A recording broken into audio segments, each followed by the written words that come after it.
మానవుల స్వార్థంతో అడవులను విచక్షణారహితంగా నరికి వ్యాపారంగా అక్రమంగా సంపాదిస్తున్న ఘటన మహబూబాబాద్ జిల్లా ఏజెన్సీ మండలాలలో చోటు చేసుకుంది. జిల్లాలోని గూడూరు, కొత్తగూడెం, గంగారం అటవీ ప్రాంతాల్లో స్మగ్లర్స్ రెచ్చిపోతున్నారు. ఏజెన్సీ ప్రాంతాల్లో గుట్టుచప్పుడు కాకుండా అరుదైన వృక్షాలను మాయం చేసేస్తూ దుంగలను సొమ్ము చేసుకుంటున్నారు. గంగారం మండలం రామారంలో సుమారుగా 50 టేకు దుంగలు విడతల వారీగా నిలువ చేసి ఉండటం గ్రామంలో చర్చనీయాంశంగా మారింది. ఈ విషయం బయటపడటంతో సుమారు 2 ట్రాక్టర్లు అరుదైన టేకు కలప రాత్రికి రాత్రే మాయమైంది. ఈ వ్యవహారం ఫారెస్ట్ అధికారులకు తెలియకుండా జరుగుతుందా అని స్థానిక ప్రజల్లో కీలకంగా చర్చగా మారింది.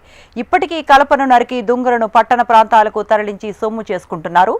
ఈ మొత్తం వ్యవహారం అధికారుల కనుసన్నల్లోనే రాజకీయ నాయకుల అండదండలతో నడుస్తోందని ప్రజల్లో జోరుగా వినిపిస్తోంది.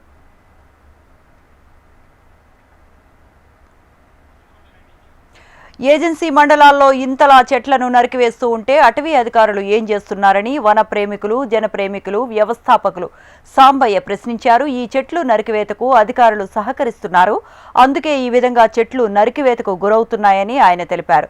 ఇకనైనా అధికారులు చెట్ల నరికివేతపై ప్రత్యేక నిఘా ఉంచి చెట్ల స్మగ్లింగ్ కాకుండా స్మగ్లర్స్ పై కఠిన చర్యలు తీసుకోవాలని సాంబయ్య అధికారులను ఆదేశించారు. వాటిని ప్రొటెక్ట్ చేయాలి, మరి భవిష్యత్ తరాలకు ఒక మంచి పర్యావరణాన్ని అందించాలి, మరి భవిష్యత్ తరాలకు స్వచ్ఛమైన ఆక్సిజన్ అందించాలనే కాన్సెప్ట్తోని పనిచేస్తున్నాను.